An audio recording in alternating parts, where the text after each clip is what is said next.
MDH की हल्दी मिर्ची धनिया करे कमाल। ये रंग दे, ये खुशबू दे, ये तीखा, ये कम पड़े। क्या निराला MDH मसाला।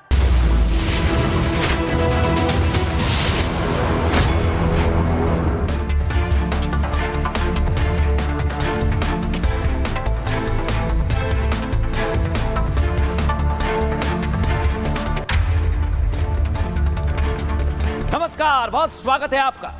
आप देख रहे हैं देश का नंबर 1 न्यूज शो, ये भारत की बात है, और मैं हूं आपके साथ मृदुल शर्मा। होगी देश की हर बात, दिखाएंगे आपको देश और दुनिया की तमाम बड़ी खबरें। और दर्शकों, आज की सबसे पहली और बड़ी खबर आपको बता रहा हूं। योगी का ऑपरेशन खल्लास मैंने आपको दिखाया था, लेकिन अब यह ऑपरेशन बिहार और दिल्ली पुलिस भी लागू कर चुकी है। और आज योगी ने जो कहा, बिहार में वही योगी का मॉडल अपनाया जा रहा है। दिखाता हूं मैं आपको कैसे। ये सबसे पहले आपको दिल्ली में, जहां पर योगी का खल्लास मॉडल ऑपरेशन खल्लास लॉन्च हुआ है, जहां बिहार और दिल्ली पुलिस ने कार्रवाई की है। दर्शक,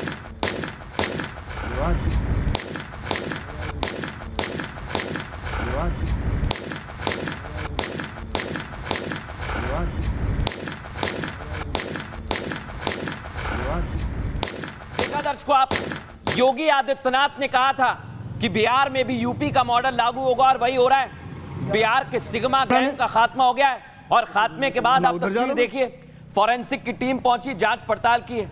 इन्हीं कार के बीच एनकाउंटर हुआ, और देखिए जरा, फॉरेंसिक टीम वहां पर जांच पड़ताल कर रही है। उधर से घूम के चले, मैं उधर जा रहा हूँ। अब इधर बिहार में योगी का मॉडल आ रहा है, और इधर यूपी में तो चल ही रहा है। नोएडा में आज अपराधी हाफ एनकाउंटर के बाद कैसे माफी मांग रहे हैं, सुनिए जरा, सुनवाइए। अब निकलने के निकलने के होगी सर, अब निकलने के सर, बाहर निकलने के सर, अब निकलने के सर, निकलने के अब निकलने के सर, अब निकलने के। अब ये तस्वीर आपने देखी नोएडा की। अब आपको लिए चलता हूं जालौन के देखिए आप, उत्तर प्रदेश के जालौन में कैसे मंगल सूत्र लूटने का काम किया था इन लोगों ने। उसके बाद क्या हालत हो गई देखिए, अपनी टांगों पर नहीं चल पा रहे हैं और माफी मांग रहे हैं।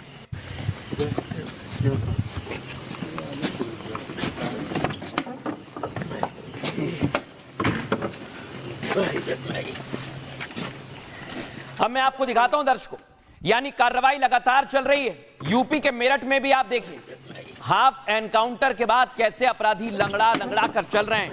यानी अगर उत्तर प्रदेश में अपराध करोगे तो पुलिस एक्शन लेगी, और जबरदस्त एक्शन लेगी। लेकिन मैं आपको याद दिला दूं दर्शकों, योगी आदित्यनाथ ने बिहार की धरती से कहा था कि अब बिहार में योगी मॉडल अपनाया जाएगा, और वही हो रहा है। सुनिए जरा योगी ने क्या कहा था।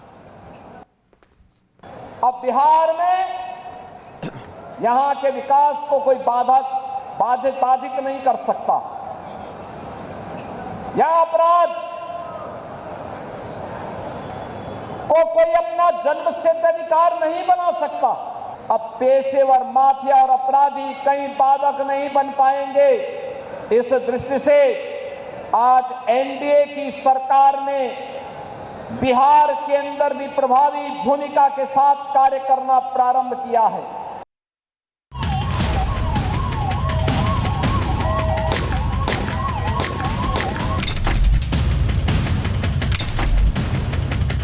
उत्तर प्रदेश के मुख्यमंत्री योगी आदित्यनाथ, जिन्हें कोई बुलडोजर वाले बाबा के नाम से जानता है, कोई अपराधियों का काल बताता है, तो अब बिहार के गुंडे माफिया भी योगी के नाम से कांपने लगे हैं। क्योंकि बिहार चुनाव में एंट्री के साथ मुख्यमंत्री योगी ने जिस फॉर्मूले की बात कही थी, बिहार में वो लागू हो गया है। सिर्फ कुछ घंटे में बिहार का सबसे खूंखार गैंग जिसका सफाया कर दिया है। आरजेडी के ही पार्टनर वहां पर भी इस अराजकता को फैलाते थे। आज उनकी क्या दुर्गति हो रही है।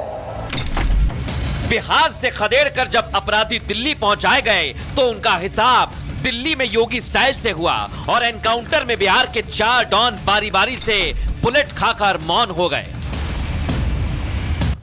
अब दर्शकों, मैं आपको बताने वाला हूं कैसे योगी ने जो कहा वही हुआ है, और दिल्ली में एनकाउंटर किया गया है।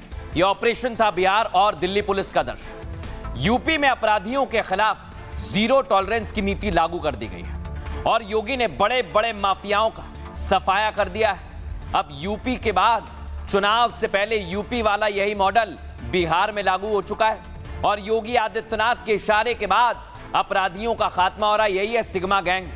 दिल्ली में बिहार के 4 मोस्ट वांटेड अपराधी मारे गए।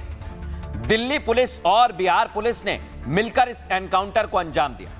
मारे गए अपराधियों में सबसे चर्चित नाम था रंजन पाठक का। दर्शकों, रंजन पाठक सिग्मा गैंग का सरगना बताया जा रहा है और मारे गए अपराधी बिहार में कई हत्याओं के मामले में मोस्ट वांटेड थे और ये गैंग पिछले कई सालों से वारदात को अंजाम दे रहा था।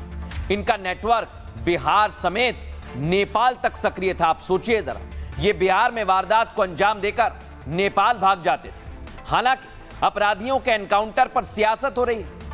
बिहार में योगी मॉडल पर लालू की बेटी मीसा भारती ने आपत्ति जता दी है। मीसा भारती ने कहा, बीजेपी बिहार में योगी जैसा सीएम बनाना चाहती है। आखिर बिहार में यूपी के सीएम योगी का क्या काम। साथ ही कहा, बिहार में बुलडोजर की नहीं विकास की जरूरत है। यानी इस पर अब सियासत होने लगी है। लेकिन योगी आदित्यनाथ ने जिस मॉडल की बात कही वही अपनाया गया है। सुनिए मीसा भारती क्या कह रही है। योगी जी को क्यों यहाँ बुला रहे हैं ये लोग? अरे भाई, तो योगी जैसा मतलब योगी जी ने ये साफ कर दिया कि यहाँ भी भारतीय जनता पार्टी का योगी जैसा कोई मुख्यमंत्री का चेहरा बनने जा रहा है। मतलब कि चाचा जी, हमारे चाचा जी का पत्ता तो साफ इन लोगों ने कर दिया है। तो सिर्फ अभी उनको वोट चाहिए जेडीयू का, इसीलिए वो साथ में है। अंदर खाने कुछ भी सही नहीं चल रहा है एनडीए गठबंधन में। और ये तो योगी जी ने आपके प्रश्न में ही सब कुछ साफ कर दिया कि योगी जी चाहते हैं कि यहाँ बुलडोजर की आवश्यकता नहीं है बिहार में।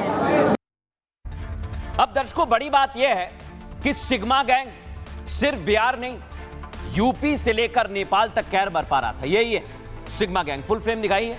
ये जो आरोपी हैं, इनको अब ढेर कर दिया है। यानी इन्होंने अपराध की दुनिया में कदम रखा और ये चाहते थे माहौल बिगाड़ना। लेकिन कैसे पुलिस ने इनका खात्मा कर दिया, आइए आपको दिखाता हूं। रंजन पाठक उर्फ सिग्मा गिरोह का सरगना था दर्शकों, जिसने बिहार के सीमावर्ती जिलों में दहशत फैला रखी। सिग्मा गैंग बिहार का उभरता हुआ आपराधिक गिरोह बन गया था, जो तस्करी, सुपारी किलिंग और फिरौती के मामलों में सक्रिय था। इस गैंग ने सीतामढ़ी जिले के साथ साथ अलग अलग कई बड़ी हत्याओं को अंजाम दिया था। इसमें सबसे चर्चित ब्रह्मऋषि सेना के पूर्व जिला अध्यक्ष गणेश शर्मा की हत्या शामिल है। इसके अलावा मदन और आदित्य सिंह की हत्या में भी इसी गैंग का नाम सामने आया। इन घटनाओं के बाद यह गिरोह चुनाव से पहले बड़ी प्लानिंग में लगा हुआ था। रंजन पाठक उर्फ सिग्मा दिल्ली में किसी बड़ी गैंग के साथ संपर्क में था और दिल्ली से ही बिहार चुनाव से पहले वारदात को अंजाम देने वाला था दर्शकों। लेकिन उससे पहले पुलिस ने इनका खेल खत्म कर दिया है। लेकिन कैसे पुलिस ने पूरे एक्शन को अंजाम दिया? दिल्ली पुलिस और बिहार पुलिस का ज्वाइंट ऑपरेशन था, सुनिए जरा। सीतामढ़ी जिले में इस गिरोह के द्वारा हाल के दिनों में 5-6 घटनाएं एक के बाद एक कारित की गई हैं। सीतामढ़ी पुलिस काफी इन घटनाओं को चुनौतीपूर्ण ढंग से लेकर इनके बारे में आसूचना संकलन कर रही थी। इस गिरोह के द्वारा घटना कारित करने के बाद नेपाल या दिल्ली या अन्य जगहों पे शरण लिया जाता था। तो बड़ा चुनौतीपूर्ण कार्य था, क्योंकि घटना को अंजाम देने के तुरंत बाद ये क्षेत्र छोड़ के बाहर चले जाते थे, फिर कुछ दिनों बाद घटना को अंजाम देते थे। लेकिन दर्शकों, जैसे ही सिग्मा गैंग खल्लास हो गया है, बिहार में अब कैसे योगी के मॉडल की बात होने लगी है वो आपको सुनवा देता हूं। 15 साल पीछे का बिहार याद करें ना, क्या दिन था, गड्ढा था। आज उस गड्ढे को भरने में टाइम लगता है। आज सब कोई चाहे तो कैसे समझो। 15 साल पहले का याद कीजिए ना, क्या जंगल राज का था। और आज तो बहुत कुछ आगे चला गया बिहार, जो उम्मीद नहीं किया होगा किसी ने। अब बहुत आगे जाएगा अभी, और सरकार एनडीए का बनने जा रहा है फुल बहुमत से। क्राइम रेट में तो कम करवाए ना, कितना क्राइम रेट था 15 साल पहले, अभी देखिए कितना क्राइम रेट कम है। देखा दर्शकों आपने, इधर बिहार में योगी मॉडल की चर्चा हो रही है। लेकिन अब आपको लेकर चलता हूं हैदराबाद। ओवैसी का गढ़ है, कांग्रेस की सरकार। लेकिन वहां पर गौरक्षा की तो गौ तस्करों ने गौरक्षक को मौत के घाट उतारने की कोशिश की, लेकिन गनीमत रही कि वो बच गया। दिखाते हैं आप, ये आप देखिए, यहां पर ही गोली मारी गई है गौरक्षक सोनू को, और ये ओवैसी का गढ़ है। दर्शकों फुल फ्रेम दिखाई। पुलिस की टीम पहुंची है जांच करने, लेकिन पूरी घटना को लेकर पुलिस की टीम भी सवालों के घेरे में आ गई है। अब सबसे पहले आपको तस्वीर दिखाता हूं, ये आप देखिए, गौरक्षक की जैसे ही हत्या करने की कोशिश की गई, उसके बाद विरोध तेज हो गया है। पुलिस की टीम एक्शन ले रही है, लेकिन एक्शन उल्टा लिया जा रहा है। इसको लेकर विरोध जताया जा रहा है। जो लोग प्रदर्शन कर रहे थे, उन्हीं को रेवंता रेड्डी के पुलिस ने हिरासत में ले लिया। अब मैं आपको एक और जानकारी दे दूं दर्शक, ये आप देख रहे हैं, यहाँ पर हिंदू संगठन प्रदर्शन कर रहे हैं, लेकिन उल्टा इन्हीं को गिरफ्तार किया गया। सुनिए जरा क्या कह रहे हैं।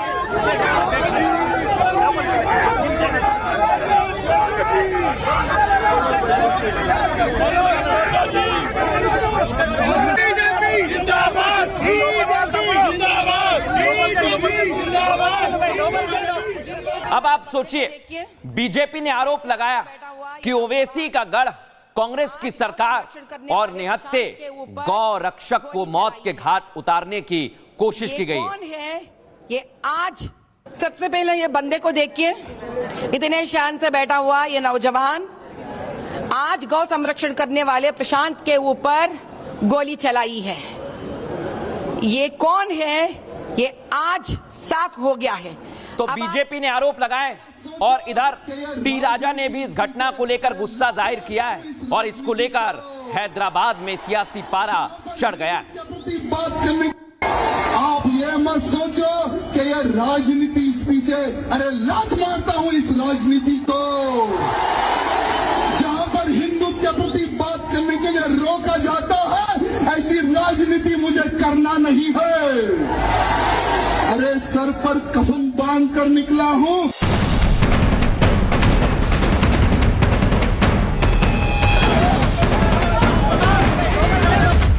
कांग्रेस शासित तेलंगाना में गली गली गौरक्षक के भक्षक घूम रहे हैं। हैदराबादी भाईजान ओवैसी के शहर में हिंदू खतरे में हैं। आरोप है सोनू को सिर्फ इसलिए घर से बुलाकर गोली मार दी गई क्योंकि वो गौमाता की रक्षा कर रहा था। मेरा बेटा मौत जिंदगी से लड़ रहा, मेरा बेटा और 10 उन्हें खबर कर दूंगी मैं। गौरक्षा के लिए वाल्मीकि समाज की बहू हूं मैं बड़ी। AIMIM के नेता इब्राहिम पर आरोप लगा तो ओवैसी की खामोशी शोर मचाने लगी। विरोध सड़कों पर होने लगा और आरोपी की जगह रेड्डी की पुलिस सोनू के लिए इंसाफ मांग रही भीड़ पर टूट पड़ी। जबरन पुलिस वैन में ठूसे गए प्रदर्शनकारी, लेकिन सोनू का विलन इब्राहिम अब भी बेफिक्री से फरार चल रहा है। सोचिए दर्शकों, जिसने अपराध किया उसे पुलिस गिरफ्तार नहीं कर पा रही, और जो इस पर विरोध कर रहे थे उन्हें गिरफ्त में लिया गया। लेकिन सवाल यही कि आखिर गौरक्षा के कितने विलन हैं? हैदराबाद में गौरक्षकों को बदमाशों ने गोली मार दी। दर्शक, जो पिछले 5-6 साल से गौरक्षा का काम कर रहा था वो यही है सोनू। आरोप है कि सोनू को घर से बुलाकर गोली मारी गई। बीजेपी ने कहा गोली मारने वाले का नाम इब्राहिम है, जो असद उद्दीन ओवैसी की पार्टी AIMIM का नेता है। घटना के बाद बीजेपी के नेताओं ने भारी विरोध दर्ज कराया है, और इधर तेलंगाना के सीएम रेवंत रेड्डी के खिलाफ भी गुस्सा भड़क गया है, क्योंकि आरोपी की जगह प्रदर्शनकारियों पर रेड्डी की पुलिस ने एक्शन लिया है। गिरफ्तारी की मांग करने वालों को हिरासत में ले लिया गया है। वहीं सोनू की माताजी, उन्होंने कहा है कि बेटा मेरा अस्पताल में भर्ती है, वो जिंदगी और मौत की जंग लड़ रहा है अस्पताल में। साथ ही कहा गौरक्षा के लिए मैं 10 बेटे कुर्बान कर दूंगी, लेकिन जिसने भी गोली उसे मारी है उसे गिरफ्तार करना होगा। उसका भी वही अंजाम होना चाहिए जैसा सोनू के साथ हुआ है। रेड्डी सरकार आरोपी को जल्द से जल्द गिरफ्तार करे। जब तक आरोपी की गिरफ्तारी नहीं होगी इंसाफ नहीं मिलेगा, और इसे लेकर हैदराबाद में सियासत भी गर्मा रही है। लेकिन सोनू की माताजी का क्या कहना है वो आपको सुनवाते हैं। मेरा बेटा मौत जिंदगी से लड़ रहा, मेरा बेटा और 10 उन्हें खबर कर दूंगी मैं। गौरक्षा के लिए वाल्मीकि समाज की बहू हूं मैं बड़ी। ये हम लोग फोन करे तो उन्होंने बोला गटके शहर में हूँ मम्मी मैं फोन करे तो बोला उन्होंने मेरे को शूट कर दिया मम्मी बोल के बोला। दूसरा हॉस्पिटल में लेके गए वो लोग नहीं पकड़े, फिर बच्चे पूरे इधर लेकर आए यशोदा हॉस्पिटल में। कितने दिन से गोरक्षण कर रहे हैं आपके बच्चे? उन्होंने बहुत साल हो गया, उन्होंने 5-6 साल हो गया, 5-6 साल से कर रहा हूँ। रातों में जाता, रात पूरा रोई रहता। अब इसे लेकर बीजेपी के सांसद ने भी आरोप लगा दिए हैं। टाला राजेंद्र क्या कह रहे हैं, सुनवाते हैं आप।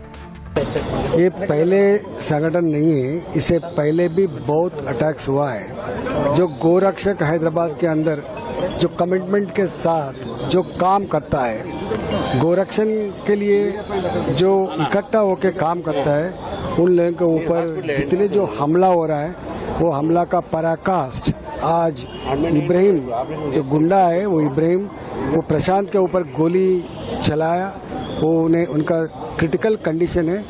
इसके ऊपर जरूर एक गवर्नमेंट एक्शन लेना है। पुलिस भी अभी ये गोरक्षक के ऊपर वो हमला करता बोल के सभी लोग कंप्लेंट कर रहे हैं। This is not fair for the government.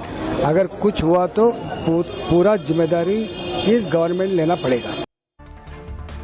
अब दर्शकों खबरों में आगे बढ़ेंगे और आपको सीधे लेकर चल रहा हूं तेलंगाना के बाद पाकिस्तान, क्योंकि पाकिस्तान पर टीटीपी पूरी तरह से दावा ठोक चुके हैं और ये कि 2 राज्यों में कब्जा जमा लिया है। आपको तस्वीर दिखाता हूं मैं, टीटीपी के लड़ाके पाकिस्तान में 2 राज्यों में कैसे कब्जा कर रहे हैं, दावा कर रहे हैं। और ये देखिए आप कैसे टीटीपी के सैनिक गोलीबारी कर रहे हैं।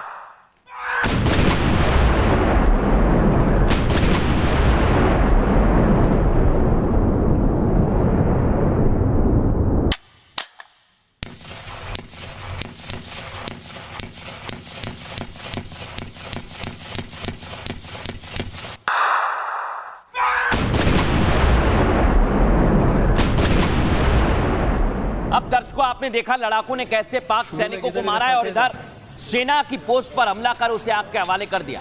दावा यह किया जा रहा है कि ये टीटीपी के लड़ाकों ने ही घटना को अंजाम दिया और इसके बाद टीटीपी का खौफ बढ़ता जा रहा है।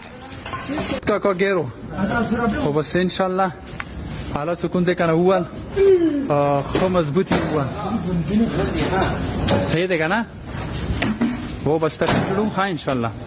अब मैं आपको दिखाता हूं ये दावा क्यों कर रहा है टीटीपी कि हमने वहां कब्जा कर लिया है। उसका सबूत ये आप सोचिए, ना यहाँ पर पुलिस, ना यहाँ पर कोई प्रशासन है। टीटीपी के लड़ाके हाथों में बंदूक लेकर लोगों की गाड़ियों को चेक कर रहे हैं, पेट्रोलिंग कर रहे हैं, घूम रहे हैं। और ये तस्वीर बताने के लिए काफी है कि इस समय टीटीपी का खौफ पाकिस्तान में है।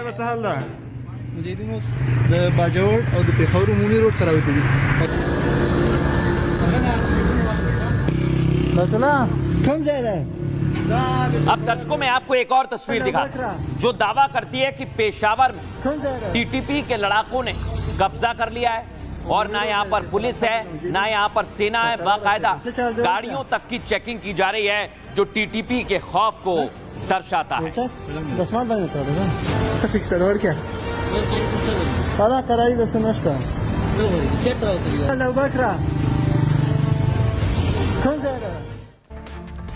अब सवाल ये दर्शकों कि वो कौन कौन से प्रांत हैं जहां पर टीटीपी ने पूरी तरह से कब्जा कर लिया। विवेक मूव कीजिए इसे मेरे साथ और यहां पर कैसे यहां पर कब्जा किया गया मैं आपको दिखाता हूं। ये आप देखिए, खैबर पख्तूनख्वा यहां पर कब्जा जमा लिया टीटीपी ने। इसके बाद उत्तरी वजीरिस्तान में भी कब्जा जमा लिया है टीटीपी ने, यह दावा किया जा रहा है दर्शकों। और इधर दक्षिण वजीरिस्तान में भी टीटीपी ने कब्जा जमा लिया है।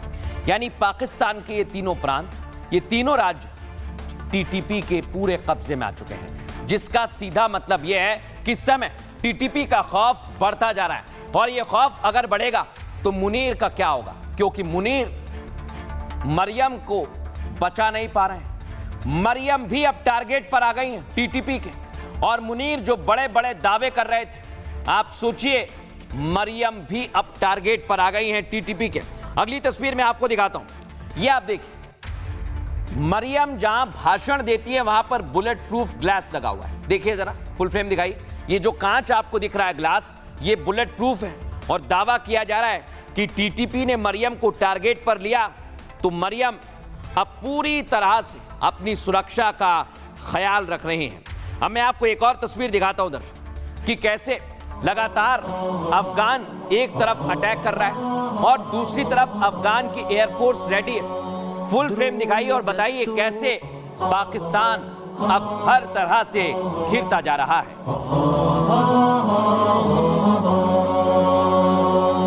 द्रोमी दस्तूरो पलार रवान निवाले त्यारे ये हमेश लगरेवान दावतन खोर दजमरो दिफात दिवाड़ा वलाड़ दी तैयार उड़ान दे।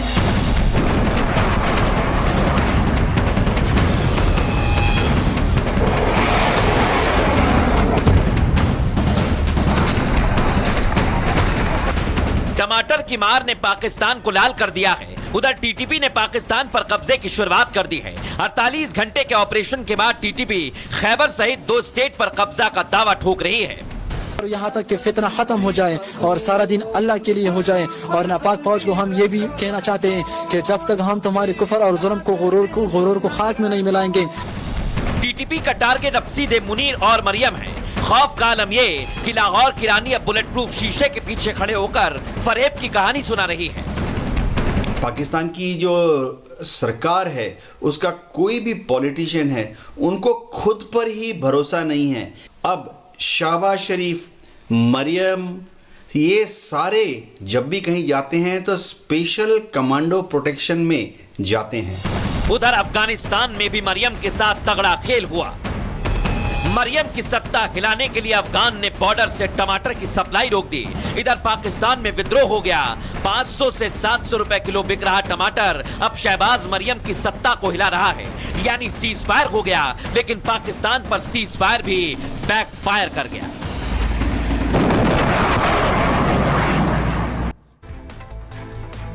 अब मैं आपको दिखाने वाला हूं दर्शक, टीटीपी ने कैसे पाकिस्तान के अलग अलग राज्यों में कब्जा कर लिया है और टीटीपी के निशाने पर मरियम आ चुकी है। दर्शकों, अफगान जहां पाकिस्तान के छक्के छुड़ा दिए, वहीं अफगान से सीज फायर के बाद अब टीटीपी ने पाक पर अटैक का दावा कर दिया है। टीटीपी ने पाकिस्तान के 2 राज्यों में अपने कब्जे का भी दावा कर दिया है। दर्शकों, खैबर पख्तूनख्वा के कई इलाकों को टीटीपी ने अपने नियंत्रण में ले लिया है और पेशावर में पाक फौज की जगह टीटीपी के लड़ाके पेट्रोलिंग कर रहे हैं। दर्शकों, पेशावर में जगह जगह टीटीपी ने अपनी चौकियां बना ली हैं, कुछ इसी तरह जैसे मैं आपको दिखा रहा हूं।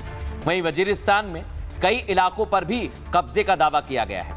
टीटीपी के डर से पाक सेना अब इन इलाकों में पीछे हट गई है, क्योंकि टीटीपी लड़ाके 48 घंटे में सेना पर 15 से 17 अटैक कर चुके हैं और इन हमलों में 30 से 40 पाकिस्तान के सैनिकों के मारे जाने की खबर है। वहीं दूसरी तरफ टीटीपी के टारगेट पर आ गए हैं मरियम शरीफ।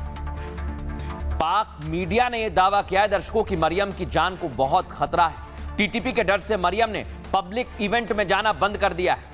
मरियम पब्लिक इवेंट में बुलेट प्रूफ शीशे के पीछे छिपकर भाषण दे रही हैं और मरियम पब्लिक इवेंट में जब बुलेट प्रूफ के पीछे भाषण देती हैं तो सवाल यह खड़ा होता है, क्या आखिर टीटीपी का खतरा बढ़ता जा रहा है? सुनिए एक्सपर्ट क्या कह रहे हैं।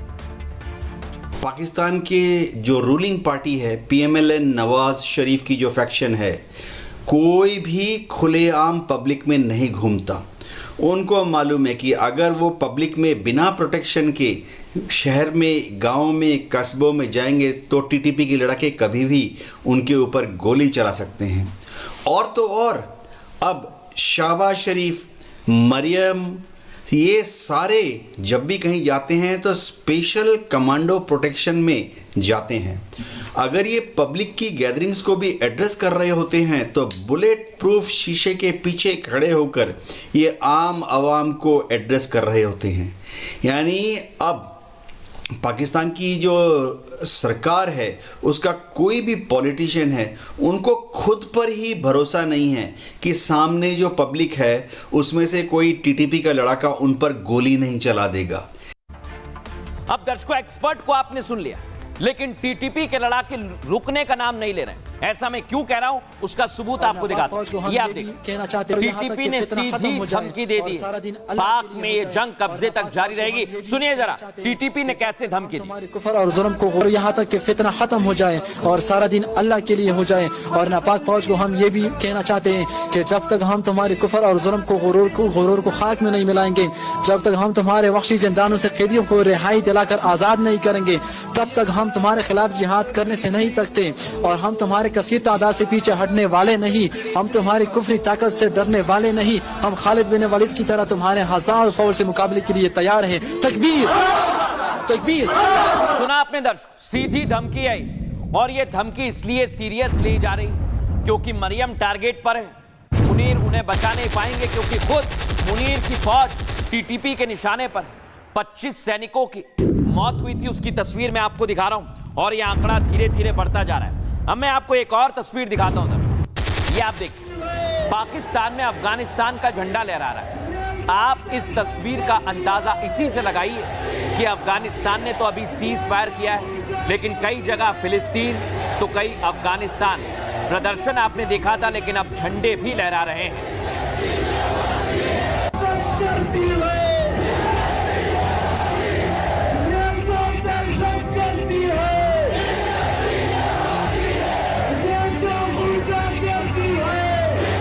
यानी विद्रोह अब जनता कर रही है और उसका खामियाजा बलूच लोगों को भुगतना पड़ रहा है। देख रहे हैं आप कैसे बलूच लोगों को प्रताड़ित किया जा रहा है, और बलूचों से बर्बरता ये बता रही है कि पाकिस्तान की फौज, मुनीर बौखला गया है।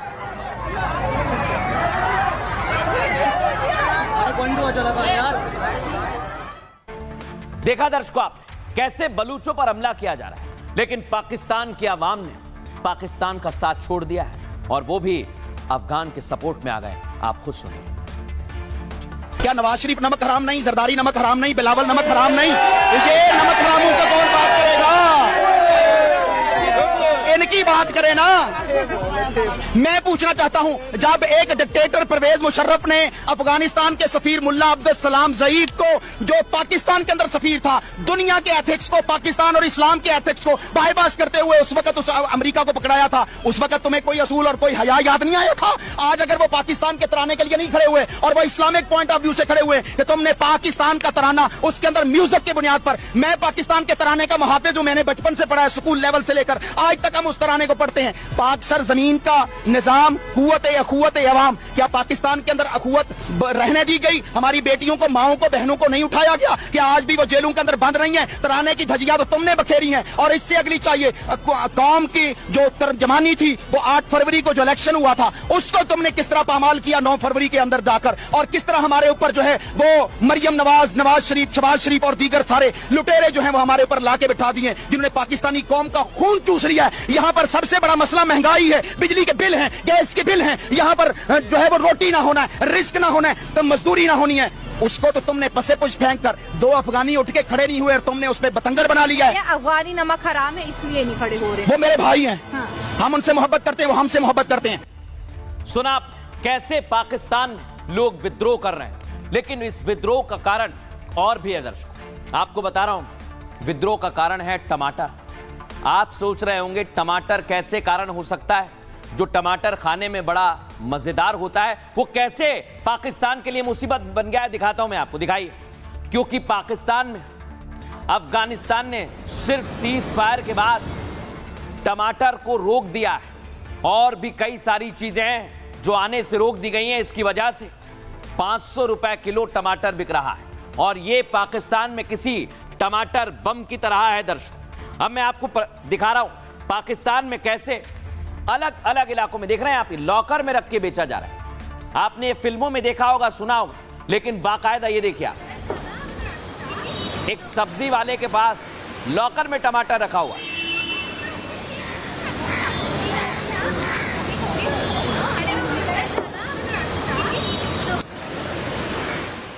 अब दर्शकों बड़ी बात क्या है, यही टमाटर मरियम और शहबाज के लिए मुसीबत बन गया। लोग इसको लेकर मीम्स बना रहे हैं। सुनवाइए जरा कैसे लोग बता रहे हैं कि पाकिस्तानी अब टमाटर नहीं खा पाएंगे। तू है तो मैं हूं, ए मेरे वतन, तू मेरी जान मैं आपको तस्वीर दिखाता हूं, ये आप देखिए। टमाटर पर अलग अलग मीम्स आ गए हैं और ये कहा जा रहा है कि टमाटर अब आम आदमी की पहुंच से दूर हो गया है पाकिस्तान में।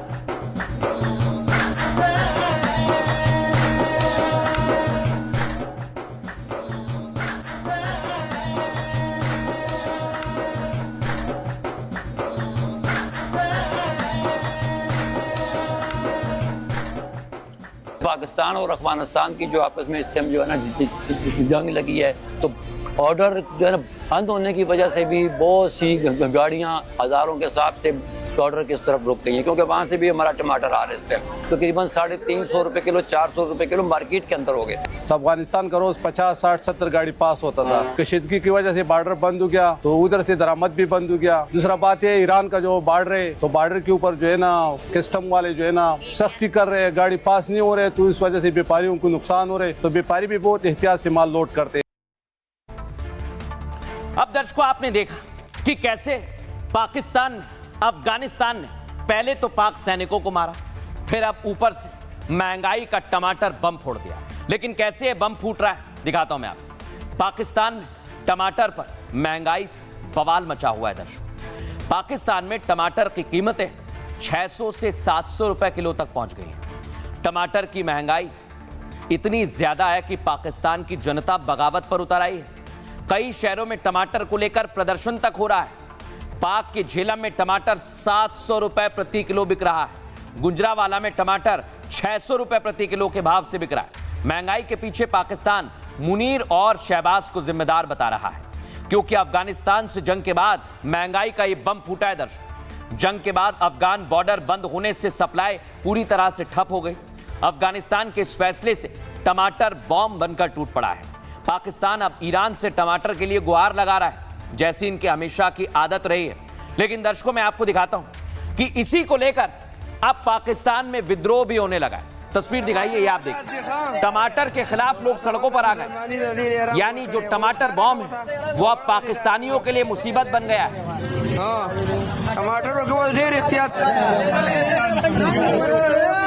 टमाटर वाला देखा आजमंगा मुसलमानी नदी रंग और खड़े वो कारा का था बड़ा वजीदा रंग। अब दर्शकों मैं आपको सुनवाता हूं पाकिस्तानी कैसे महंगाई से परेशान हो गए, आप सुनिए।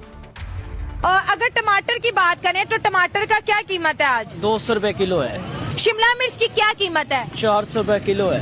ये जो भिंडी है ये कितने की है? 400 रुपए किलो है। भिंडी 400। आपको नहीं लगता कि ये जो सब्जी है इसको तो कोई खरीद ही नहीं पा रहा? जी ऐसी बात है। अच्छा, यहाँ पर अदरक पड़ा हुआ है, इसकी क्या कीमत है? 700 रुपए किलो है ये। अदरक 700 रुपए किलो, ओ माय गॉड। और लहसुन? लहसुन 800 रुपए किलो। लहसुन 800 रुपया किलो। और ये जो है करेला? 500 रुपए किलो। Oh my God. शहर के लिए तो बहुत बड़ी मुसीबत बन गई। अभी मैं आ रहा था, मैंने पता किया 400 रुपए टमाटर किलो दे रहे थे। मैं हैरान हो गया कि ये कह रहे हैं कि 350 और 300, तो चेहरे पे परेशानी नहीं होगा, क्या खुशी होगा? क्योंकि इतना जब टमाटर 300 का है तो बाकी क्या चीज खरीदे? लोगों का खरीदी कुव्वत बिल्कुल खत्म हो गए। अब दर्शकों खबरों में आगे बढ़े और आपको एक और बड़ी खबर आज की दिखा रहे हैं, क्योंकि डोनाल्ड ट्रंप और व्लादिमीर पुतिन एक बार फिर आमने सामने आ गए और पुतिन ने न्यूक्लियर का बटन दबा दिया है। दर्शकों कैसे दुनिया कांप गई है, आइए आपको सुनवाता हूं। मैं सबसे पहले दिखाता हूं, मैं ट्रंप और पुतिन की मुलाकात होने वाली थी दर्शकों, लेकिन यह मुलाकात कैंसिल हो गई, रद्द हो गई। पहले अलास्का में मिले थे, वही तस्वीर दिखा रहा हूं, लेकिन इसके बाद हंगरी में मुलाकात होनी थी, लेकिन वहां पर मुलाकात नहीं हो पाई है और उसकी कई वजह बताई जा रही है। लेकिन उसके बाद क्या हुआ है दर्शकों, पुतिन ने मिसाइलों का परीक्षण शुरू कर दिया है। देख रहे हैं आप, पुतिन ने अपनी परमाणु ताकत दुनिया को दिखा दी। फुल फ्रेम दिखाइए कैसे इसका परीक्षण किया गया है, आप खुद देखिए।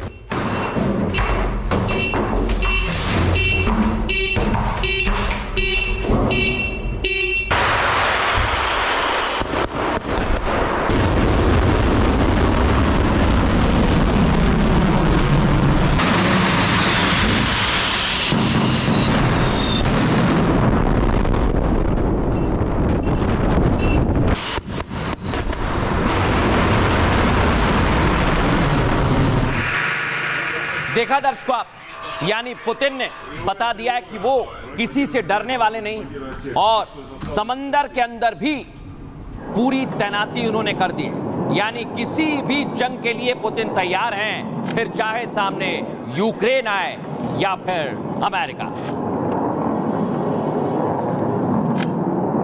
अब मैं आपको दिखाता हूं, व्लादिमीर पुतिन ये छिपकर नहीं कर रहे हैं, दुनिया के सामने देखिए आप, ये बैठे हुए हैं और तमाम उनके अधिकारी सामने पुतिन के बैठे हुए हैं और वो खुद इस पूरी न्यूक्लियर ड्रिल को मॉनिटर कर रहे हैं, यानी देख रहे हैं। इसी से आप अंदाजा लगाइए कि पुतिन पीछे हटने वाले नहीं हैं।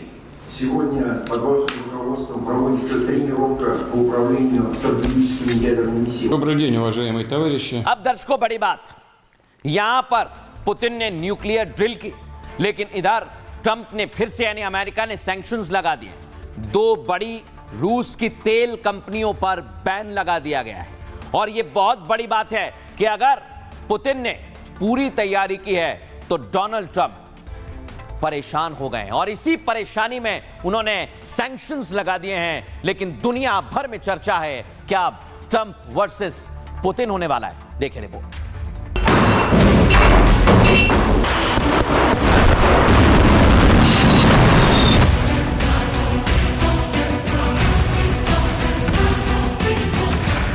क्या पुतिन महायुद्ध की शुरुआत करने वाले हैं? रूस ने सबसे बड़ी न्यूक्लियर ड्रिल की, परमाणु मिसाइलों का परीक्षण किया, परमाणु बम गिराने वाले बम वर्षकों ने उड़ान भरी। पुतिन के एक्शन से अमेरिका से यूरोप तक हड़कंप मच गया है। ट्रंप ने रूस की 2 बड़ी कंपनियों पर बैन लगा दिया है। Very big day in terms of what we're doing. Look, these are tremendous sanctions. These are very big. Those are against their 2 big oil companies, and we hope. Trump के रूसी कंपनियों पर बैन लगाने पर रूस ने कड़ा विरोध जताया है। रूस ने साफ कर दिया कि अमेरिका के दबाव में हम झुकने वाले नहीं हैं। वो मॉस्को को अपने राष्ट्रीय हितों को छोड़ने के लिए मजबूर नहीं कर सकते। वो केवल वैश्विक अर्थव्यवस्था को प्रभावित करेंगे।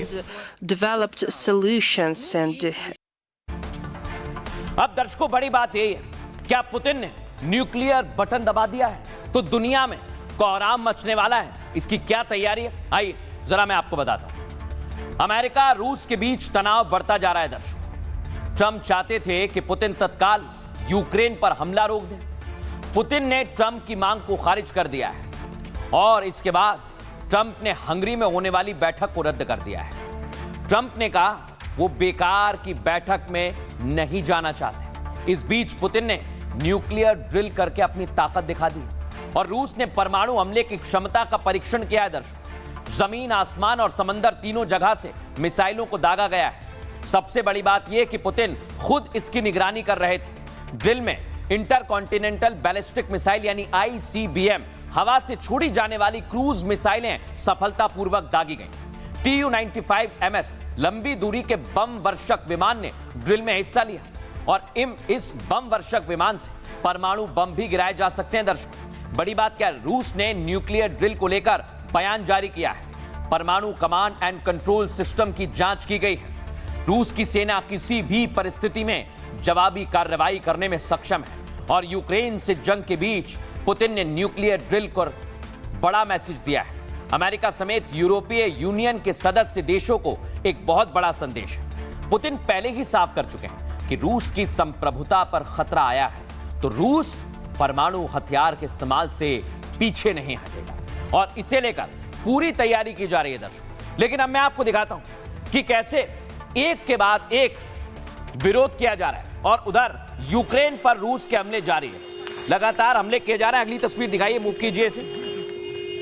ये सबसे बड़ी बात है कि यूक्रेन पर हमले लगातार किए जा रहे हैं और इधर डोनाल्ड ट्रंप लगातार एक्शन की बात कह रहे हैं, लेकिन इस बार उन्होंने पुतिन पर कड़ा एक्शन लिया है। पुतिन ने युद्ध विराम के बजाय न्यूक्लियर ड्रिल करके गुस्से मिला दिया है और ट्रंप को संदेश दे दिया है कि रूस अभी यूक्रेन से सीज फायर नहीं करेगा। रूस के इस एक्शन के बाद डोनाल्ड ट्रंप बड़ा फैसला ले रहे हैं। रूस की 2 बड़ी तेल कंपनियों पर प्रतिबंध लगा दिया है। खबर है रोसनेफ्ट और लुकोइल रूस की बड़ी तेल कंपनियां हैं। ट्रंप ने रूस तेल कंपनियों पर प्रतिबंध को लेकर कहा है इन तेल कंपनियों की कमाई से ही जंग लड़ी जा रही है। मूव कीजिए। इसका मकसद रूस की फंडिंग पर रोक लगाना है। पुतिन सीज फायर को लेकर गंभीर नहीं है। यूरोपीय यूनियन ने भी रूस पर नए प्रतिबंध लगा दिए हैं। ईयू ने रूस पर अपना 19वां सैंक्शन पैकेज पास किया। ईयू ने पहली बार सीधे रूसी एनर्जी पर प्रतिबंध लगाया है। अगले 6 महीने में शॉर्ट टर्म गैस कॉन्ट्रैक्ट खत्म हो जाएगा और ईयू के लॉन्ग टर्म समझौते 1 जनवरी 2027 से बंद होंगे। रूस के 117 और जहाजों को शैडो फ्लीट की सूची में जोड़ा गया है। रूस के अब तक कुल 558 जहाजों पर प्रतिबंध लग चुका है और ये प्रतिबंध लगातार जारी है। यानी रूस और ट्रंप आमने सामने आ गए। सुनिए जरा। Добрый день, уважаемые товарищи. आज हमारे पास एक निर्धारित, इस पर मैं जोर देना चाहता हूँ, निर्धारित परमाणु शक्ति नियंत्रण अभ्यास है।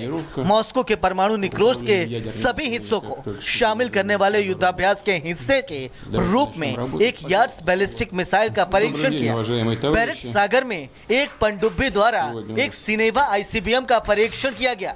अभ्यास में लंबी दूरी की क्रूज मिसाइलें दागने वाले TU-95 सबमरीन बम वर्षक भी शामिल थे। इन युद्धाभ्यासों की योजना पहले से बनाई गई थी, लेकिन ये राष्ट्रपति डोनाल्ड ट्रंप द्वारा मंगलवार को बुडपोस्ट में पुतिन के साथ होने वाली बैठक की योजना को स्थगित करने के कुछ घंटे बाद आए, क्योंकि वो इसे समय की बर्बादी नहीं बनाना चाहते थे। Very big day in terms of आज एक बहुत बड़ा दिन है। देखिए, ये बहुत बड़े प्रतिबंध हैं, ये बहुत बड़े हैं। ये उनके 2 बड़े तेल कंपनियों के खिलाफ हैं। हमें उम्मीद है कि युद्ध सुलझ जाएगा। हमने अभी मिसाइलों के विभिन्न रूपों और बाकी सभी चीजों के बारे में जवाब दिया है, जिन पर हम विचार कर रहे हैं, लेकिन हमें नहीं लगता कि इसकी जरूरत होगी। हम चाहते हैं कि वो लंबे समय से बनी हुई अपनी रणनीति पर चले और घर लौट जाएं। पिछले हफ्ते उनके 8000 सैनिक मारे गए। पिछले हफ्ते कई रूसी और यूक्रेनी मारे गए। हमें देखा, डोनाल्ड ट्रंप ने कहा है कि वो इसे पसंद नहीं करते और वो इसके लिए भारत की तरफ देख रहे हैं आप। उन्होंने एक बार फिर दावा कर दिया है कि कैसे भारत तेल खरीद रहा है रूस से, लेकिन अब ये खरीद बंद हो जाएगी, कम हो जाएगी। ये डोनाल्ड ट्रंप ने दावा किया। लेकिन इस बीच प्रधानमंत्री नरेंद्र मोदी और डोनाल्ड ट्रंप की मुलाकात, खबर थी कि आसियान में होने वाली है, लेकिन अब खबर आई है कि आसियान में प्रधानमंत्री वर्चुअली शामिल होंगे, यानी वहां पर नहीं जाएंगे। उन्होंने बाकायदा पोस्ट करके इस बात की जानकारी दी। अगली तस्वीर दिखाइए, ये आप देखिए। मलेशिया में बैठक होनी थी, लेकिन वहां पर भी प्रधानमंत्री के वर्चुअल शामिल होने की खबर पर मलेशिया ने भी पोस्ट करके जानकारी दी।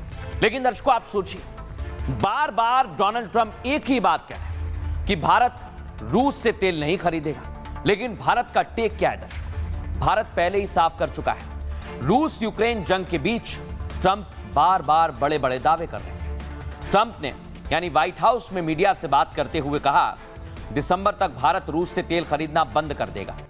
तेल खरीदना एक ऐसी प्रक्रिया है जिसे तुरंत रोकना संभव नहीं है, लेकिन साल के अंत तक वो इसे जीरो कर देंगे, यानी भारत। कल ही मेरी पीएम मोदी से इस बारे में बातचीत हुई, फिर दावा कर रहे हैं। ट्रंप 5वीं बार ये दावा कर रहे हैं दर्शकों, भारत रूस से तेल नहीं खरीदेगा। अब ट्रंप के नए दावे पर भारत सरकार ने कोई प्रतिक्रिया नहीं दी। भारत रूस से अपनी जरूरतों का करीब 36 से 37% तेल खरीदता है। रूस से तेल खरीदने को लेकर ट्रंप ने भारत पर 50% टैरिफ लगाया है। बावजूद इसके भारत ने रूस से तेल खरीदना बंद नहीं किया। खबर है कि भारत अमेरिका के बीच ट्रेड डील पर बातचीत जारी है। खबर थी आसियान सम्मेलन में मोदी और ट्रंप की मुलाकात हो सकती है, लेकिन पीएम मोदी ने मलेशिया का दौरा वर्चुअली जुड़ने का फैसला किया है। मोदी आसियान समिट में ऑनलाइन हिस्सा लेंगे। मोदी की जगह विदेश मंत्री एस जयशंकर समिट में शामिल होंगे। और बड़ी बात यही है कि इसे लेकर बार बार डोनाल्ड ट्रंप दावा कर रहे हैं। सुनिए। I think it's a little bit of a different talk. India तेल खरीदना एक ऐसी प्रक्रिया है जिसे तुरंत रोकना संभव नहीं है, लेकिन साल के अंत तक वो इसे जीरो कर देंगे। कल ही मेरी प्रधानमंत्री मोदी से इस बारे में बातचीत हुई है। ये एक बड़ी बात है। ये लगभग 40% तेल है। अब दर्शकों, खबरों में आगे बढ़ेंगे और आज की एक और बड़ी खबर आपको बता रहे हैं। लेकर चल रहे हैं सीधे बिहार, क्योंकि बिहार में चुनाव की हर खबर हम आप तक पहुंचा रहे हैं। और अब सीधी सीधी जंग हो गई है। महागठबंधन से हैं तेजस्वी और एनडीए से हैं नीतीश कुमार। लेकिन कैसे प्रधानमंत्री नरेंद्र मोदी और नीतीश कुमार चुनावी प्रचार में लगे हुए हैं, क्योंकि पीएम मोदी की भी रैली जल्द ही होने वाली है।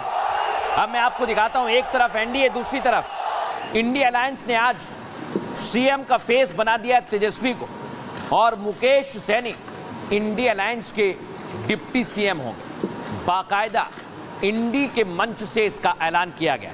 अब मैं आपको बताता हूं, जब ऐलान हुआ तो मंच पर कौन कौन मौजूद था, आप खुद देखें। अशोक गहलोत पर्यवेक्षक नियुक्त किए गए, वो भी वहां पर पहुंचे थे।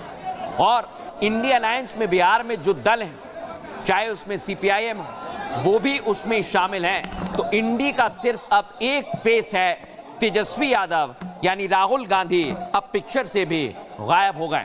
वही मैं आपको दिखाता हूं, ये पोस्टर लग गए, चलो बिहार, बिहार बदले।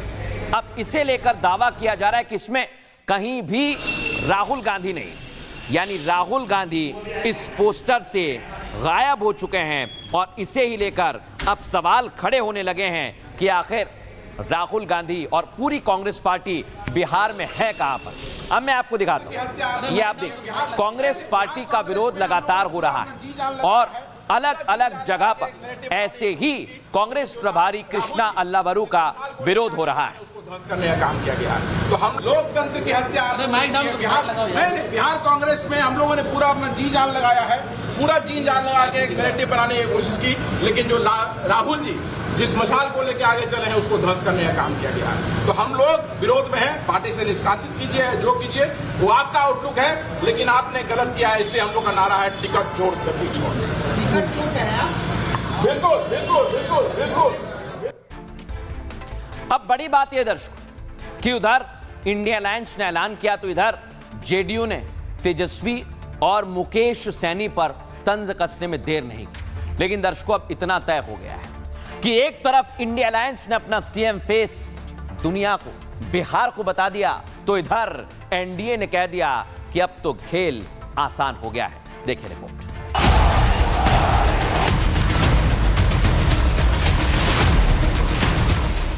बिहार में कल से मोदी की आंधी आने वाली है। मोदी के डर से अब इंडी ने नीतीश वर्सेस तेजस्वी का ऐलान कर दिया है, क्योंकि राहुल की तमाम कोशिशों के बावजूद पार्टी ने हथियार डाल दिए। कांग्रेस ने तेजस्वी को महागठबंधन का सीएम चेहरा बना दिया। सरकार बनी तो वीआईपी के मुकेश सैनी डिप्टी सीएम बनेंगे। अगले मुख्यमंत्री चेहरे के रूप में तेजस्वी यादव जी को हम लोग सपोर्ट करते हैं। मुकेश सहनी जी ऐसे नौजवान को हमने तय किया है, वो उप मुख्यमंत्री होंगे। साथ में बहुत सारे समाज भी हैं, सामाजिक इक्वेशन अलग तरह की है, तो जो अन्य सामाजिक वर्गों के लोग हैं उप मुख्यमंत्री और बनाए जाएंगे।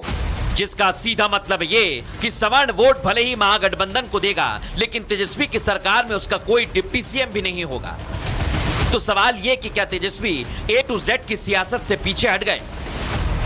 सवाल ये भी कि किसी एससी एसटी के नाम का ऐलान क्यों नहीं हुआ? डिप्टी सीएम के लिए कोई मुस्लिम का नाम भी नहीं हुआ, जो कुल वोट 18% का है। इसकी साफ नाराजगी दिखी जब बैनर पोस्टर में तेजस्वी दिखे, लेकिन गायब राहुल हो गए। भैया राहुल गांधी के बगैर कोई औचित्य है क्या?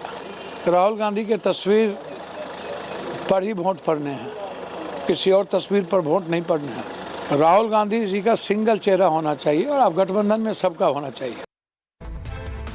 अब दर्शकों, एक तरफ इंडिया अलायंस ने नीतीश कुमार पर निशाना साधते साधते तेजस्वी को सीएम कैंडिडेट बना दिया है, लेकिन इसे लेकर बिहार में चर्चा गर्मा गई। बिहार में चुनाव पीक पर पहुंच गया, यानी चरम पर, और आज नॉमिनेशन वापस लेने की आखिरी तारीख थी। लेकिन इंडी के 253 उम्मीदवार मैदान में डटे हुए, मतलब इंडी में 12 सीटों पर फ्रेंडली फाइट है, दोस्ताना मुकाबला, क्योंकि इंडी में फ्रेंडली फाइट पर बात नहीं बनी। इस बीच इंडी ने तेजस्वी को सीएम का चेहरा बना दिया। देख रहे हैं आप, सारे नेताओं ने तेजस्वी के नाम का ऐलान किया। कांग्रेस के पर्यवेक्षक अशोक गहलोत ने उनके नाम का ऐलान किया है। महागठबंधन में शामिल 7 दलों ने इसका समर्थन किया। वीआईपी के मुकेश सैनी को डिप्टी सीएम का चेहरा बनाया गया।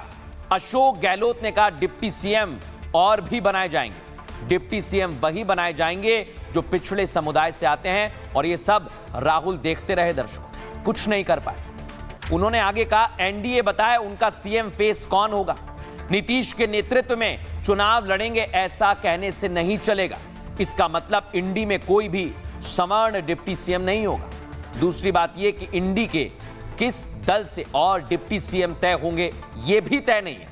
इस बीच खबर है कि 28 तारीख को इंडी का घोषणा पत्र जारी होगा, जिसके बाद राहुल और तेजस्वी चुनाव कैंपेन पर निकलेंगे दर्शकों। सीएम चेहरा बनाए जाने के बाद तेजस्वी ने एनडीए पर हमला बोल दिया है। Deputy CM candidate Mukesh Saini ने भी बीजेपी पर सीधे अटैक किया है, और अब बिहार में सियासत और ज्यादा चरम पर पहुंच गई है। आप खुद सुनिए। नीतीश जी के साथ जो है, जो अन्याय हो रहा है एनडीए में, एक बार भी कोई भी जॉइंट प्रेस कॉन्फ्रेंस जो है नहीं की गई है, और ना ही ऑफिशियली रूप से मुख्यमंत्री का चेहरा घोषित किया गया है। यह लगातार 20 साल से एनडीए की सरकार है, हमेशा से मुख्यमंत्री का चेहरा आप लोगों ने घोषित किया। आखिर क्या कारण है कि इस बार आप नीतीश कुमार जी का मुख्यमंत्री के चेहरे का नाम का घोषणा क्यों नहीं कर रहे?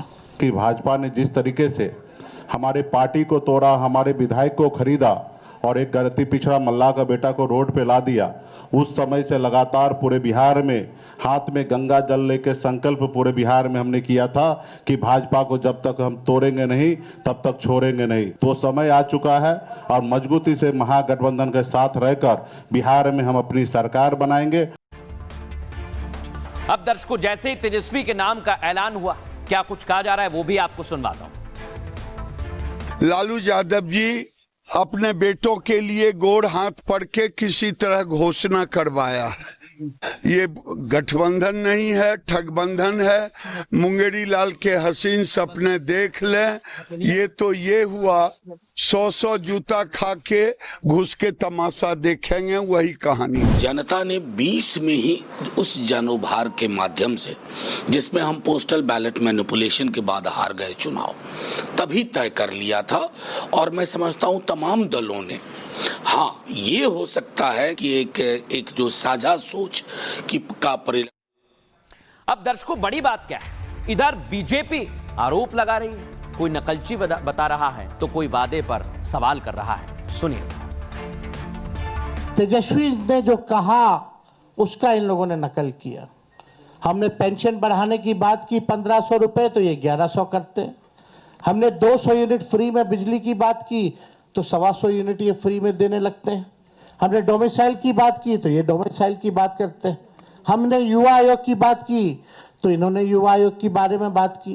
तो ये नकलची सरकार है, इसके लोगों के पास कोई विजन नहीं है। तेजस्वी बाबू को उनका दावा किया गया है तो कहते मैंने ये किया, मैंने वो किया। तो मैं उनसे पूछूंगा, उस समय आपका मुख्यमंत्री कौन था? डिप्टी सीएम तो आप थे ना। तो आप किस बिना पर दावा कर रहे हैं? आपके भ्रष्टाचार को देखकर नीतीश कुमार आपसे अलग हुए। तो ये जो आप कह रहे हैं कि हमने ये करवाया, हमने वो करवाया, ये बात तो बहुत ही अनुचित है। तो श्रीमान तेजस्वी यादव, आप 420 आईपीसी के आरोपी हैं। अब इधर नकलची पर सियासत गर्मा गई है तो वादे पर भी सवाल उठने लगे हैं। पूछा जा रहा है, वादा तेरा वादा क्या हुआ? सुनिए जरा। कि हमको 5 साल नहीं, केवल बिहार के लोगों को अगर 20 महीने का मौका दें तो जो काम 20 सालों से इन लोगों ने नहीं किया है, तेजस्वी और हमारी सरकार बनेगी तो 20 महीने में उस काम को हम लोग पूरा करने का काम करेंगे।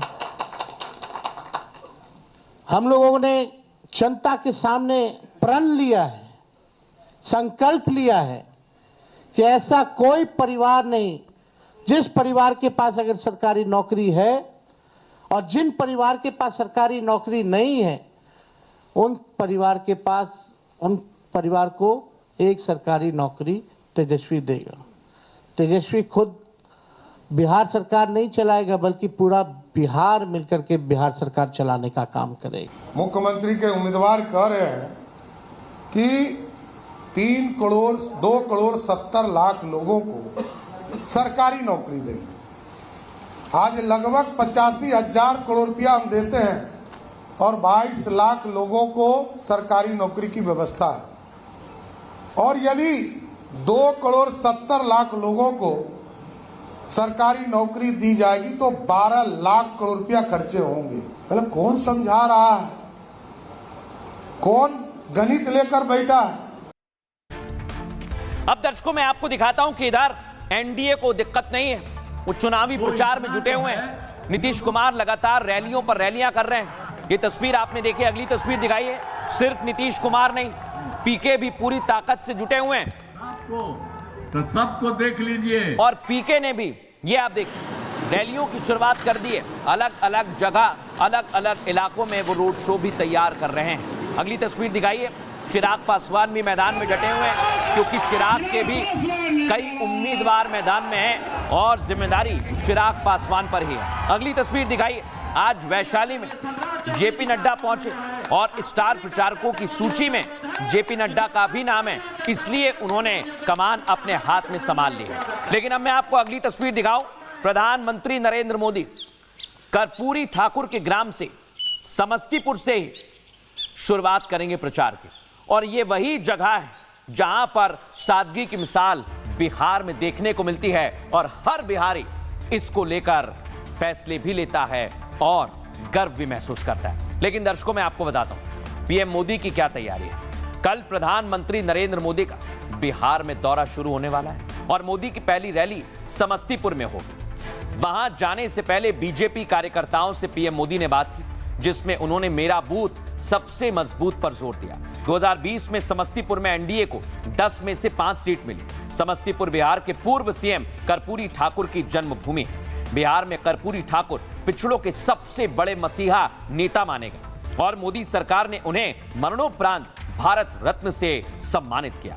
मोदी समस्तीपुर में सबसे पहले उस मॉडल झोपड़ी को देखेंगे जो भारत रत्न कर्पूरी ठाकुर के जीवन को और सादगी को दर्शाती है। पीएम मोदी की दूसरी बड़ी रैली बेगूसराय में होगी। दर्शकों, प्रधानमंत्री पहले चरण में 10 से 12 रैली करने वाले हैं। छठ पर्व के बाद बिहार में 3 दिन और सभाएं करेंगे। पहले चरण के बाद दूसरे चरण में बिहार जाएंगे। पीएम मोदी ने 2020 में भी 12 रैलियां की थी। अमित शाह भी प्रचार के लिए बिहार पहुंच रहे हैं। अमित शाह कल सीवान और बक्सर में सभाएं करेंगे। शाह इससे पहले 17 अक्टूबर को एक सभा कर चुके हैं। मोदी, शाह के अलावा नीतीश और जेपी नड्डा भी रैली कर रहे हैं और एनडीए के 50 से ज्यादा नेता धुआंधार प्रचार में लगे हुए हैं। सबके निशाने पर लालू राबड़ी का जंगल राज है। लेकिन इसे लेकर नीतीश कुमार, जेपी नड्डा क्या कह रहे हैं, सुनिए सर। पहले हिंदू मुस्लिम झगड़ा होता था, लोग नहीं करते थे। जब हम लोगों की सरकार आई तो हम लोग तो 2006 से ही कब्रिस्तान की घेराबंदी शुरू कर दी। अब बड़े पैमाने पर कब्रिस्तानों की घेराबंदी की जा चुकी है। अब कोई झगड़ा झंझट नहीं होता है। इस चुनाव में भी शहाबुद्दीन के बेटे को टिकट देना ये अपने आप में बताता है कि आज भी आप गुंडा राज लाने के लिए ललायित हैं। आप बिहार का विकास नहीं चाहते, आप भ्रष्टाचार के गटर में धकेल देना चाहते हैं। ये आपका उद्देश्य है। दर्शकों, आज आपको एक और खबर दिखाऊंगा और यह खबर आपको जरूर देखना ही चाहिए। क्यों मैं ऐसा कह रहा हूं, सबसे पहले ये देखिए, ये हैं एसडीएम साहब। इनकी कहानी बताऊं उससे पहले तुलसीदास जी ने एक चौपाई लिखी, समरथ को नहीं दोष गोसाई। क्यों लिखा है ये आपको आगे बताऊंगा, लेकिन ये कैसे सटीक बैठती है पहले दिखाता हूं। तस्वीर दिखाइए, ये आप देखिए। एसडीएम साहब पेट्रोल भरवाने गए और वहां पर पेट्रोल कर्मचारी से बदतमीजी की, तो पेट्रोल कर्मचारी ने भी उनके साथ मारपीट कर दी।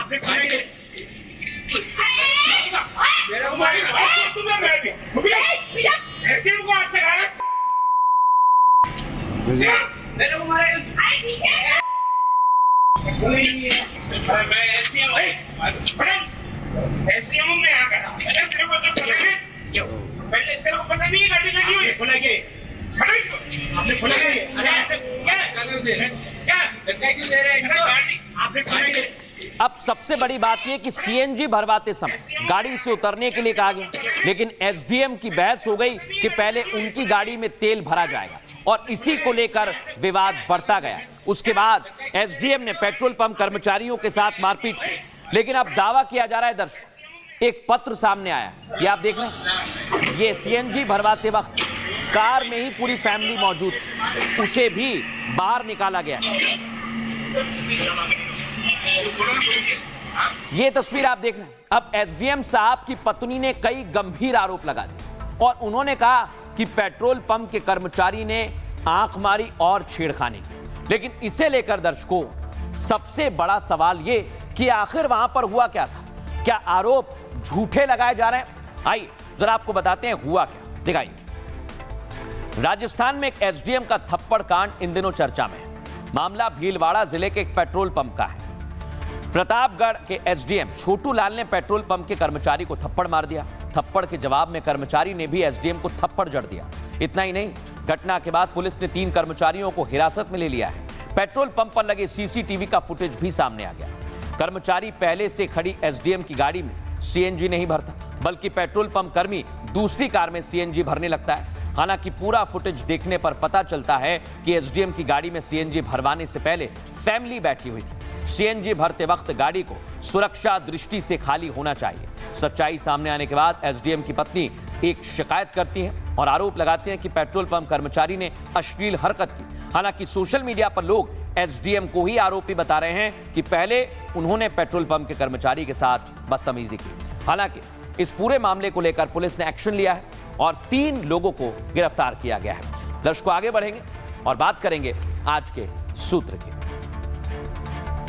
आज भाई दूज का पर्व है। भाई बहन के मजबूत रिश्ते को यह दर्शाता है। हमें इससे क्या सीख मिलती है? पौराणिक कथा के अनुसार भगवान श्री कृष्ण नरकासुर का वध करके भाई दूज के दिन ही वापस द्वारका लौटे थे। उनकी बहन सुभद्रा ने अपने भाई का स्वागत फल, फूल, मिठाई और दियों को जलाकर किया था। श्री कृष्ण का तिलक कर उनकी दीर्घायु की कामना की। इस दिन बहन अपने भाई के कल्याण के लिए पूजा और प्रार्थना करती है, भाई की लंबी उम्र की कामना करती है। भाई दूज का पर्व भाई बहन के प्यार को दर्शाता है, परिवार के अटूट रिश्तों और बंधन को बताता है। तो ये हमें सीख मिलती है कि हमें भी एकजुट रहना है, अच्छे से रहना है। फिलहाल ये भारत की बात है। हमें इतना ही। नमस्कार, जय हिंद।